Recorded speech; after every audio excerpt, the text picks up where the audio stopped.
Selanjutnya setelah Anda mencari ilmu sekian lama baik di sekolah maupun di pesantren, sekarang bagaimana konsep Anda untuk menegakkan agama Islam di tengah-tengah masyarakat yang hegemoni dan yang secara general itu bermacam-macam lah, dari mulai sajadah dan haram jadah itu ada di masyarakat. Bagaimana konsep Anda untuk meletakkan dan menegakkan agama menjadi pondasi utama dalam kehidupan bermasyarakat?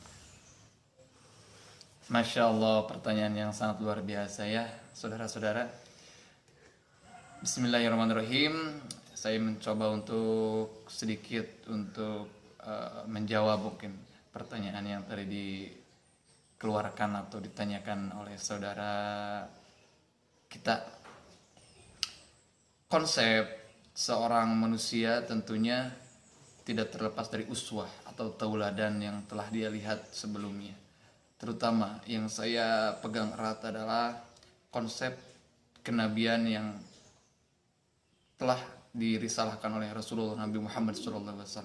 Bukan berarti kita berusaha untuk menjadi nabi, tapi kita meneladani konsep yang maha sempurna yang dilakukan oleh Rasulullah SAW. Tentunya yang pertama yang harus kita perkuat adalah pondasi, dan pondasi dalam agama adalah tauhid, keimanan, keyakinan kepada Allah Subhanahu wa taala. Hegemoni masyarakat, kultur masyarakat yang berbeda-beda dan macam-macam, beraneka ragam sekarang, terutama dipengaruhi oleh budaya-budaya barat ataupun budaya-budaya timur, semuanya itu adalah sunnatullah dan tidak bisa kita elakkan. Tapi dengan konsep ketauhidan yang diemban oleh Rasulullah SAW terbukti ampuh. Tidak ada satupun negeri di dunia ini yang tidak menerima Islam secara secara naluri. Karena apa? Karena Islam dan keyakinannya, ketauhidannya kepada Allah Subhanahu wa taala itu adalah fitrah setiap manusia. Setiap manusia dalam hatinya yang terdalam pasti ada tersimpan benih-benih keimanan, ketauhidan, yang benih itu harus dipupuk. Oleh karena itu, konsep yang pertama, konsep ketauhidan, kita harus selalu terus mengingatkan, mengulang-ulang tentang pentingnya kita meyakini Allah Subhanahu wa taala secara utuh, tasdikun bil qalbi, dan membenarkan semua ajaran yang diberikan oleh Rasulullah Muhammad SAW.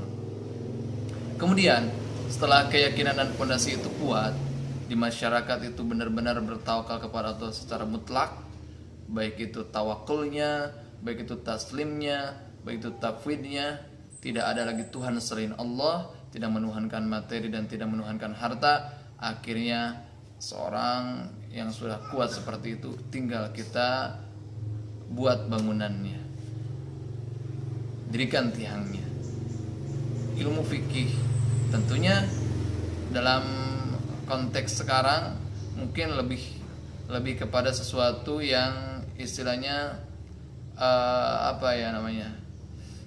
bukan idealis tapi realistis.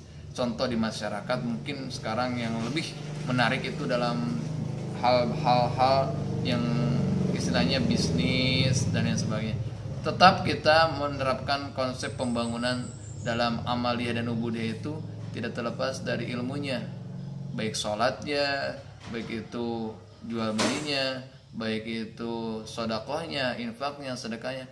Kita harus terus memberikan ilmu atau istilahnya mengingatkan sedikit demi sedikit tentang keilmuan dalam awali yang benar, yang kafah, sesuai dengan madhab yang kita pegang. Tidak hanya sekedar ilmu yang kita dapatkan dari internet yang istilahnya mawur dan sebagainya. Kemudian setelah itu barulah konsep yang ketiga, setelah bangunan itu mulai didirikan, konsep uswah, tauladan. Tauladan itu yang artinya setiap orang harus bisa memberikan contoh yang terbaik, terutama dalam keluarga itu seorang tua harus memberikan uswah yang terbaik untuk anaknya. Karena masa depan anak-anaknya terutama akan dipengaruhi, sangat dipengaruhi oleh lingkungan yang paling intim dulu, yaitu lingkungan keluarga. Ternyata harus kita berdakwah kepada setiap kalangan masyarakat dimanapun, untuk selalu mengingatkan bahwa keteladanan, konsep keteladanan adalah salah satu konsep yang harus dan penting untuk kita utamakan dalam kehidupan sehari-hari.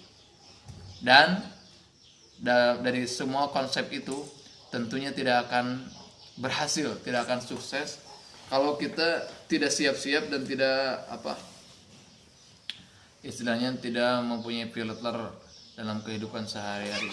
Contohnya filter dalam menerima kebudayaan baru, dalam menerima akulturasi baru, yang tentunya hal-hal yang negatif, yang positifnya juga banyak, tapi hal-hal yang negatif itu kita berusaha untuk meminimalisir, minimal dari teknologi informasi yang sekarang sangat pesat sekali. Itu kayaknya harus lebih banyak disosialisasikan, harus lebih banyak diingatkan bahwa jangan terlena, jangan terpedaya, karena kalau kita sudah terjerumus ke dalamnya, itu sangat susah sekali untuk keluar dari dalamnya. Ya, akhirnya nasi udah menjadi bubur, buburnya basi gitu. Tapi meskipun kalau istilah agim nasi udah jadi bubur, bisa aja bubur itu kita kasih bumbu yang lebih enak, terus ditaburin sama taburin sama ayam. Artinya jangan kita lantas menyalahkan keadaan, tapi justru kita memperbaiki keadaan dengan sekemampuan kita. Karena sampai kapanpun yang namanya manusia hanya bisa berusaha. Takdir dan ketentuan kehendak hanya ada keputusannya di Allah Subhanahu wa taala. Itu saja, mungkin mudah-mudahan tidak puas ya, dan mencari lagi referensi yang lain. Karena itu saya dapatkan barusan saja ketika ditanya, tidak menyiapkan jawabannya. Terima kasih. Wassalamualaikum.